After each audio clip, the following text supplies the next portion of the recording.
Assalamualaikum warahmatullahi wabarakatuh. Perkenalkan, nama saya Prasetya Rizky Wafan dari kelas TI 3B NIM 23533743.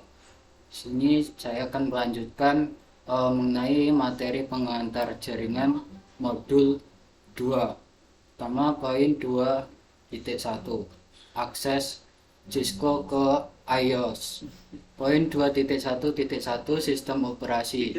Semua perangkat akhir dan perangkat jaringan memerlukan sistem operasi atau OS, seperti yang ditunjukkan pada gambar bagian yang berinteraksi langsung dengan perangkat keras komputer dikenal sebagai kernel. Bisa dilihat pada contoh gambar berikut ini. Sel atau antarmuka pengguna memungkinkan pengguna meminta tugas tertentu dari komputer. Kernel berkomunikasi antara perangkat keras dan perangkat lunak komputer dan mengelola bagaimana sumber daya perangkat keras digunakan untuk memenuhi persyaratan perangkat lunak. Perangkat keras bagian fisik komputer termasuk perangkat elektronik yang mendasarinya. Selanjutnya menggunakan CLI. CLI membutuhkan sedikit overhead untuk beroperasi, namun pengguna diharuskan memiliki pengetahuan tentang struktur perintah dasar yang mengendalikan sistem.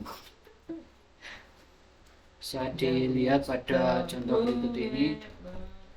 Oke, lanjut poin 2.1.2, antarmuka pengguna GUI. GUI seperti Windows, Mac OS, Linux, Apple iOS atau Android memungkinkan pengguna berinteraksi dengan sistem menggunakan lingkungan icon grafis, menu, dan jendela. Contoh GUI pada gambar lebih ramah pengguna dan memerlukan lebih sedikit pengetahuan tentang struktur perintah dasar yang mengendalikan sistem. Nah, contohnya seperti ini.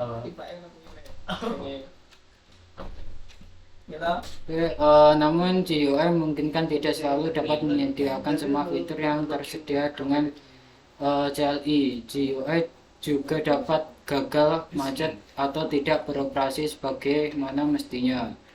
Rangkaian sistem operasi jaringan yang digunakan pada banyak perangkat Cisco disebut Cisco Internet Network atau operating system iOS. Catatan, sistem operasi pada router rumah biasanya disebut firmware. Metode yang paling sering digunakan untuk konfigurasi router rumah adalah dengan menggunakan GUI berbasis ransomware. Poin 2.1.3, tujuan OS. Sistem operasi jaringan mirip seperti sistem operasi PC. Melalui GUI, sistem operasi PC memungkinkan pengguna untuk melakukan 3 hal berikut, yaitu menggunakan mouse untuk membuat pilihan dan menjalankan program, memasukkan teks dan perintah berbasis teks, lihat output pada monitor. Sistem operasi jaringan berbasis CLI memungkinkan teknisi jaringan untuk melakukan hal berikut: menggunakan keyboard untuk menjalankan program, menggunakan keyboard untuk memasukkan teks dan perintah berbasis teks. Yang terakhir, lihat output pada monitor. Berikut contoh undangan perangkat lunak Cisco. Selanjutnya poin 2.1.4, metode akses. Switch akan meneruskan lalu lintas secara default dan tidak perlu dikonfigurasi secara eksplisit untuk beroperasi. Misalnya, 2 host yang dikonfigurasi yang terhubung ke switch baru yang sama akan berkomunikasi. Berikut ada beberapa metode dan keterangannya. Ini adalah port manajemen fisik yang menyediakan akses out of band ke perangkat Cisco. Biasanya digunakan untuk tujuan pemeliharaan perangkat saja. Selanjutnya ada SSH, adalah metode in-band dan direkomendasikan untuk membuat koneksi CLI aman dari jarak jauh melalui antarmuka virtual dan melalui jaringan. Selanjutnya ada Telnet, adalah metode in-band yang tidak aman untuk membuat sesi CLI dari jarak jauh melalui antarmuka virtual dan melalui jaringan.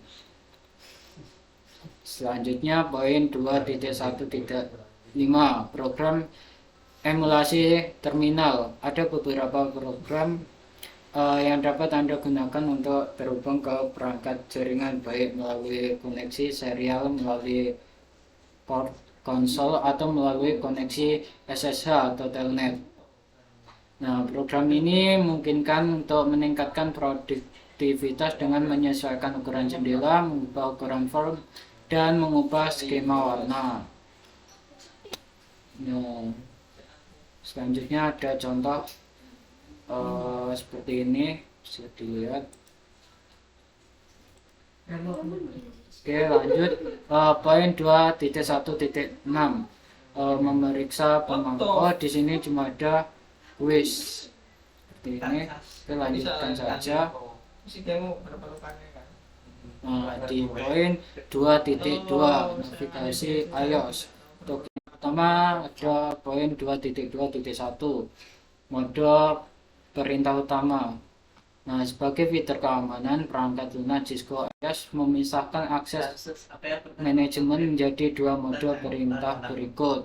Mode accept pengguna. Mode ini memiliki kemampuan terbatas tapi berguna untuk operasi dasar. Selanjutnya ada privilege X mode untuk menjalankan perintah konfigurasi administrator jaringan untuk mengakses mode tersebut. Tabel ini merangkum kedua mode dan menampilkan perintah CLI default pada saklar dan router Cisco. Untuk mode perintah dan mode eksklusif pengguna. Mode ini biasanya hanya mengizinkan akses ke sejumlah perintah, sering disebut sebagai mode hanya lihat. Selanjutnya ada mode istimewa. Mode ini memungkinkan akses ke semua perintah dan fitur. Pengguna dapat menggunakan perintah pemantauan apapun dan menjalankan perintah konfigurasi manajemen. Selanjutnya poin 2.2.2 mode konfigurasi dan mode subkonfigurasi. Dari mode konfigurasi global, perubahan konfigurasi CLI dibuat yang mempengaruhi pengoperasian perangkat secara keseluruhan. Mode konfigurasi global access diakses sebelum mode konfigurasi spesifik lainnya.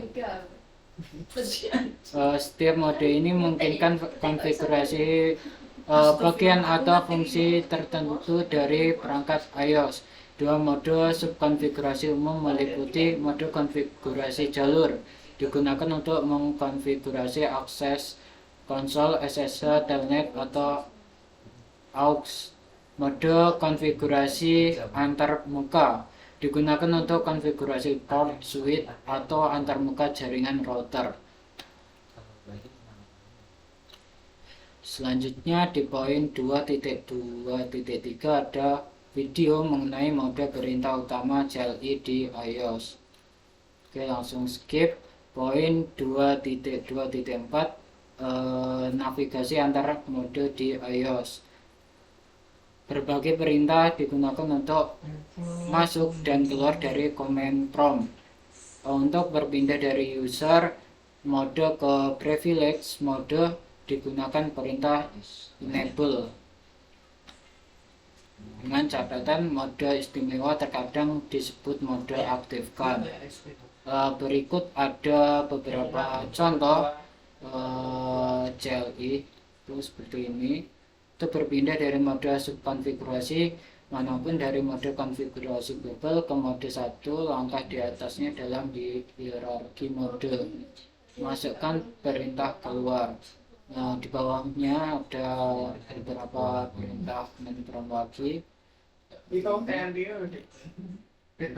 Selanjutnya di poin 2.2.5 ada video tentang navigasi antar mode iOS. Oke, langsung lanjut saja di poin 2.2.6 tentang catatan aktivitas pemeriksa sintaksis. Saat Anda mempelajari cara mengubah konfigurasi perangkat Anda, mungkin ingin memulainya di lingkungan non-produksi yang aman sebelum mencobanya pada peralatan nyata. Net akan memberikan Anda sebagai alat simulasi untuk membantu membangun keterampilan konfigurasi dan pemecahan masalah Anda. Selanjutnya poin 2.2.7 pemeriksa sintaksis navigasi antar mode iOS.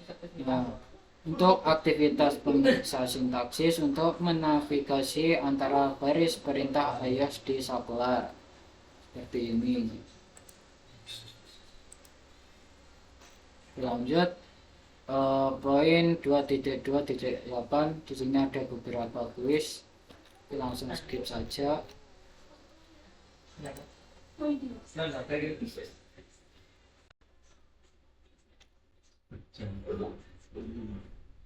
Nah, selanjutnya di poin 2.3 struktur komando.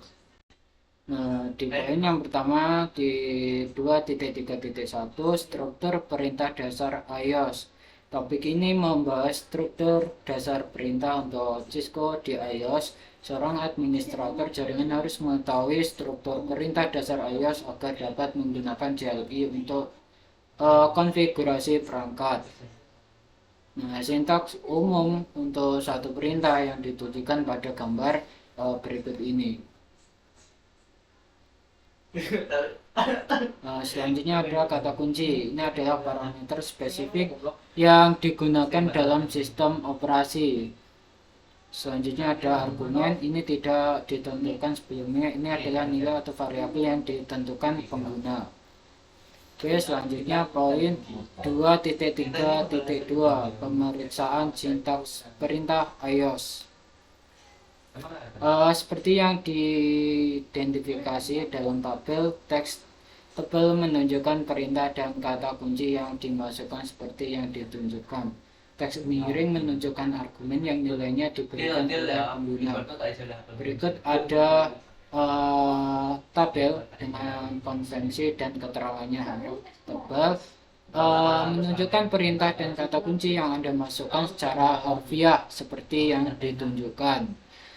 Huruf miring menunjukkan argumen yang Anda berikan nilainya. Tanda kurung siku menunjukkan elemen opsional. Kurung kurawal menunjukkan elemen yang diperlukan. Tanda kurung dan garis vertikal dalam tanda kurung siku menunjukkan pilihan yang diperlukan dalam elemen opsional. Nah, contoh berikut menunjukkan konvensi yang digunakan untuk mendokumentasikan dan menggunakan perintah di iOS. Pertama ada ping IP address. Perintahnya adalah ping dan argumen yang ditentukan pengguna adalah alamat IP seperangkat tujuan. Threshold IP address. Perintahnya adalah threshold dan argumen yang ditentukan alamat IP perangkat tujuan. Nah, perintahnya bisa dilihat seperti ini.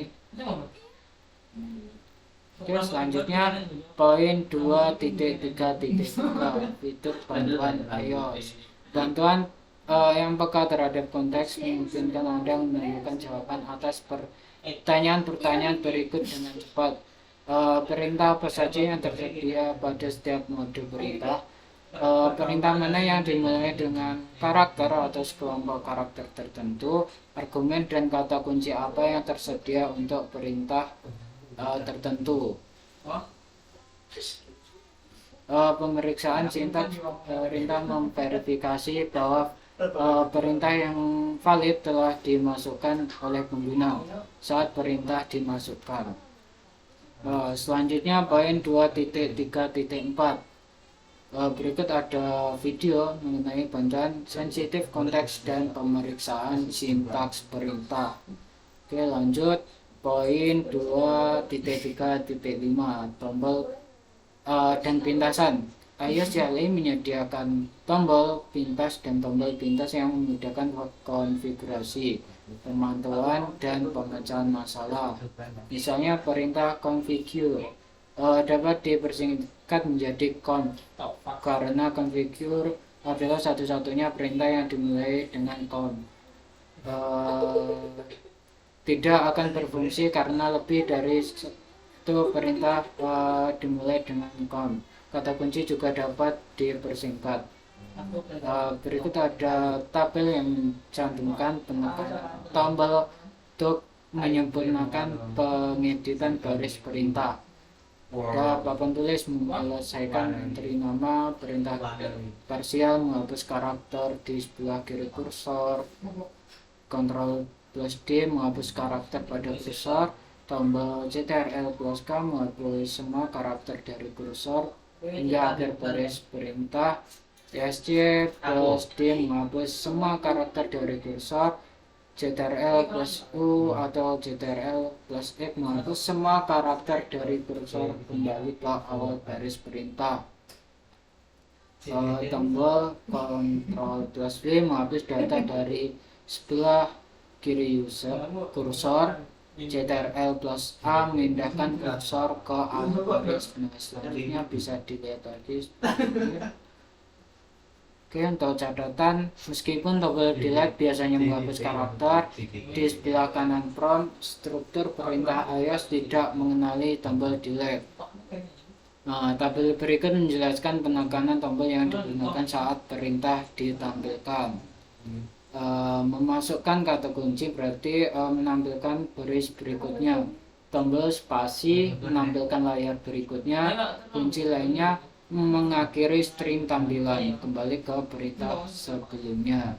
Tabel ini mencantumkan perintah yang digunakan untuk keluar dari suatu operasi. Salah ada Ctrl+C bila dalam mode konfigurasi apapun mengakhiri mode konfigurasi dan kembali ke mode istimewa. Ctrl+Z saat dalam mode konfigurasi apapun mengakhiri mode konfigurasi dan kembali ke mode istimewa. Ctrl+Shift+6 urutan pemutusan serbaguna yang digunakan untuk membatalkan pencarian DNS, ping dan sebagainya. Selanjutnya poin 2.3.6 ada video mengenai tombol dan pintasan. Oke, lanjut saja. Poin 2.3.7 paket tracer menavigasi iOS. Anda akan lihat ya keterampilan yang diperlukan untuk menavigasi Cisco di iOS, termasuk berbagai mode akses penggunaan seperti ini. Oke, seperti itu. Lanjut saja ya. Di poin 2.3.8 menavigasi iOS dengan menggunakan Tera untuk konektivitas konsol. Anda memiliki kesempatan untuk melatih keterampilan berikut, yaitu mengakses switch Cisco melalui port, menampilkan dan mengkonfigurasi pengaturan dasar. Yang ketiga opsional yaitu mengakses router Cisco. Seperti ini. Oke, selanjutnya di poin 2.4 konfigurasi perangkat dasar. Di poin yang pertama ada 2.4.1 yaitu perangkat. Masalahnya adalah jika semua switch dalam jaringan dibiarkan dalam nama default, akan sulit untuk mengidentifikasi perangkat tertentu. Nama default harus diubah menjadi sesuatu yang lebih deskriptif. Berikut ini adalah beberapa panduan penamaan penting untuk host. Itu mulai dengan sebuah huruf, tidak mengandung spasi, berakhir dengan huruf atau angka, gunakan hanya huruf, angka, dan tanda hubung. Panjangnya kurang dari 64 karakter. Konvensi penamaan yang digunakan menghubungkan lokasi dan tujuan setiap perangkat.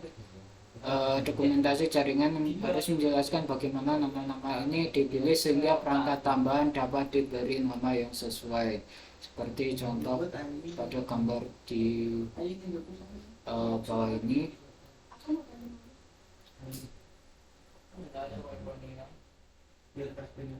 Selanjutnya setelah konvensi penamaan setelah diidentifikasi, langkah selanjutnya adalah menggunakan CLI untuk menerapkan nama pada perangkat.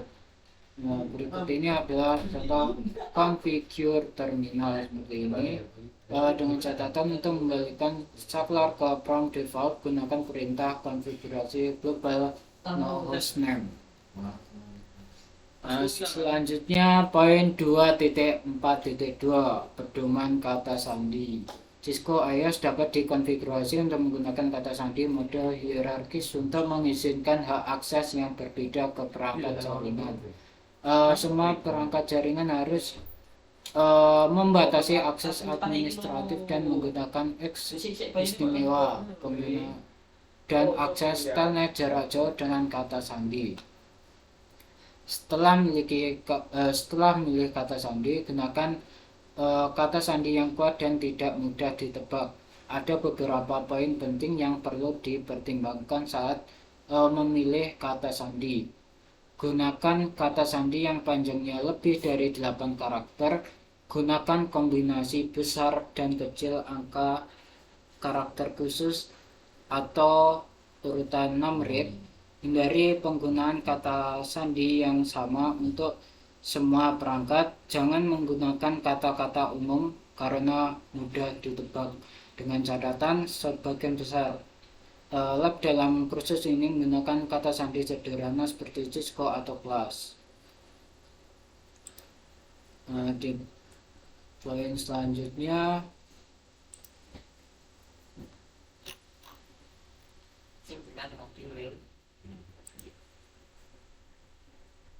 apa mana? Kalau dan CS lagi, CS, udah lama CS lagi, CS terus. Selanjutnya di poin 2.4.8 itu ada kuis tentang pemeriksaan pemahaman mengenai konfigurasi perangkat dasar. Bisa di skip saja. Selanjutnya poin 2.5 itu menyimpan konfigurasi. Pertama ada poin 2.5.1 yaitu file konfigurasi. Kini Anda tahu cara melakukan konfigurasi pada switch. Ada dua file sistem yang menyimpan konfigurasi perangkat. Yang pertama ada startup config. Ini adalah berkas konfigurasi tersimpan yang disimpan dalam NVRAM. Selanjutnya ada running config. Ini disimpan dalam random access memory atau RAM. Perintah running config digunakan untuk melihat konfigurasi yang sedang berjalan. Berikut adalah contoh perintah untuk mencantumkan konfigurasi lengkap saat ini. Nah, selanjutnya di poin 2.5.2 menggunakan konfigurasi yang berjalan. Kelemahan penggunaan perintah reload untuk menghapus konfigurasi berjalan belum disimpan adalah perangkat akan offline dalam waktu yang singkat. Suatu pemuatan ulang dimulai, iOS akan mendeteksi bahwa konfigurasi yang sedang berjalan memiliki perubahan yang tidak disimpan ke konfigurasi awal. Atau jika perubahan yang tidak digunakan disimpan pada konfigurasi startup, mungkin perlu untuk menghapus semua konfigurasi. Setelah menghapus konfigurasi startup dari NVRAM, muat ulang perangkat untuk menghapus berkas konfigurasi yang sedang berjalan dari RAM. Selanjutnya di poin 2.5.3 itu ada video mengenai mengubah konfigurasi yang berjalan. Lanjut saja. Di poin 2.5.4 menangkap konfigurasi ke file text. Langkah pertama, buka perangkat lunak emulasi terminal seperti putih atau Teratron. Selanjutnya, aktifkan pencatatan log di perangkat lunak terminal dan tetapkan nama dan lokasi untuk menyimpan file log. Selanjutnya, jalankan perintah show running atau show startup pada prompt X istimewa. Berikut adalah contoh prompt-nya. Tahap keempat, nonaktifkan pencatatan log di perangkat lunak terminal.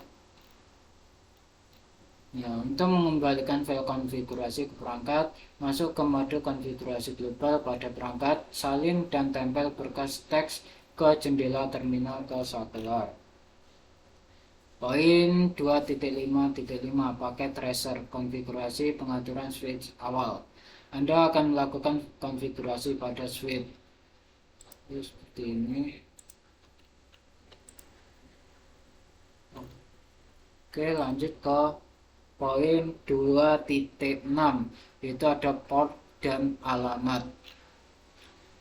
Poin 2.6.1 alamat IP. Selamat Anda telah melakukan konfigurasi perangkat dasar. Nah, penggunaan IP merupakan cara utama untuk memungkinkan perangkat menemukan satu sama lain dan membangun komunikasi ujung ke ujung internet. Setiap perangkat ujung pada jaringan harus dikonfigurasi dengan alamat IP. Contohnya seperti ini, ada komputer, printer, jaringan, telepon, info IP, kamera keamanan, dan sebagainya. Nah, dengan catatan IP dalam kursus ini mengacu pada protokol IPv4 dan IPv6. Nah, jadi ada contoh penggunaan IP seperti ini IPv4 versi 4. Selanjutnya ada yang versi 6 seperti ini. Lanjut poin 2.6.2 antarmuka dan port. Komunikasi jaringan pada antarmuka perangkat pengguna akhir, termuka perangkat jaringan, dan kabel yang menghubungkannya. Setiap antarmuka fisik memiliki spesifikasi atau standar yang mendefinisikannya. Dengan contoh seperti ini, ada tembaga, serat optik, dan juga nirkabel. Berbagai jenis jaringan memiliki fitur dan manfaat yang berbeda. Tidak semua jenis media cocok untuk tujuan yang sama. Berikut ini adalah beberapa perbedaan antara berbagai jenis media. Ada jarak media, dapat berhasil membawa sinyal, lingkungan tepat media dan dipasang, dan sebagainya. Switch Cisco iOS Layer 2 memiliki port fisik agar perangkat dapat terhubung. Port ini tidak mendukung alamat IP Layer 3. Antarmuka virtual memungkinkan Anda mengelola switch dari jarak jauh melalui jaringan menggunakan IPv4 dan IPv6. Dengan switch layer 2 tidak memerlukan alamat IP. Alamat IP yang ditetapkan ke SVI digunakan untuk mengakses switch dari jarak jauh. Selanjutnya di poin 2.6.3 ada kuis mengenai port dan alamat. Itu lanjut saja di poin selanjutnya, yaitu 2.7 konfigurasi pengalamatan IP. Di poin 2.7.1 ini konfigurasi alamat IP manual untuk perangkat akhir. Sama seperti Anda memerlukan nomor telepon teman untuk mengirim pesan teks atau menelpon mereka. Informasi alamat IPv4 dapat dimasukkan ke perangkat akhir secara manual atau secara otomatis menggunakan DHCP. Untuk mengkonfigurasi IPv4 secara manual pada host Windows, buka Control Panel, Network Sharing, Center, Change Adapter Setting, dan pilih Adapter. Selanjutnya klik kanan dan pilih Property untuk menampilkan Local Area Connection Properties seperti ini.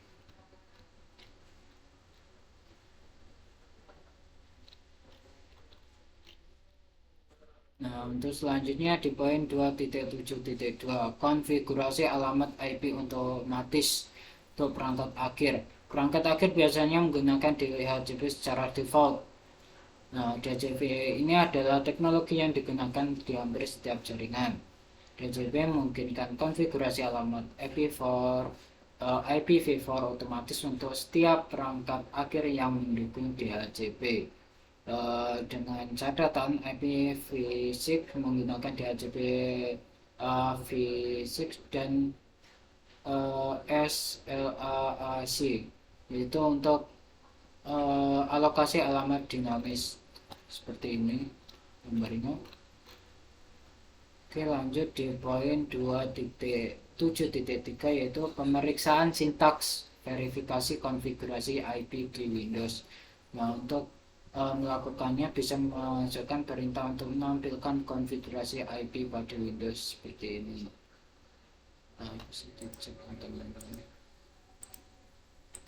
Seperti ini. Oke, lanjut saja di poin 2.7.4 konfigurasi antarmuka virtual switch. Untuk mengakses switch dari jarak jauh, alamat IP dan subnet max harus dikonfigurasi pada SVI. Untuk mengkonfigurasi SVI pada switch, gunakan perintah konfigurasi global interface VLAN 1. VLAN 1 ini bukan antar muka fisik ya teman-teman, melainkan antar muka virtual. Nah, untuk dengan catatan mirip dengan host Windows. Gateway-nya IP address, parameter IP address akan menggunakan alamat IPv4 router lokal pada jaringan.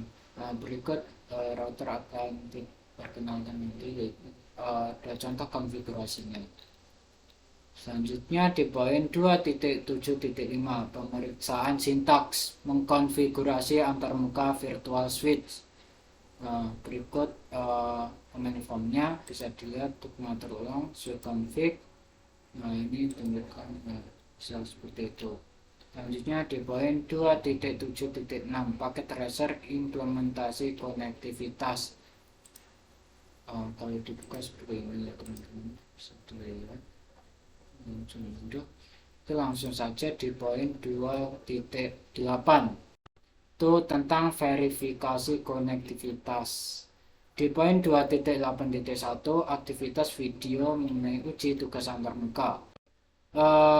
Pada topik sebelumnya, Anda menerapkan konektivitas dasar dengan mengkonfigurasi penyelamatan IP switch dan PC dengan cara yang sama seperti Anda menggunakan perintah dan utilitas seperti ipconfig untuk memverifikasi konfigurasi jaringan host PC. Nah, klik play pada gambar untuk melihat demonstrasi video. Ada video seperti ini ya teman-teman. Lanjut saja ke poin 2.8.2 aktivitas video uji konektivitas ujung ke ujung. Perintah ping dapat digunakan untuk menguji konektivitas ke perangkat lain di jaringan atau situs web di internet. Nah, di sini ada video teman-teman, mungkin bisa dilihat sendiri ya. Oke, sekian yang dapat saya sampaikan mengenai materi pengantar jaringan itu di modul 2. Ada kurang lebihnya mohon maaf. Akhir kata, assalamualaikum warahmatullahi wabarakatuh.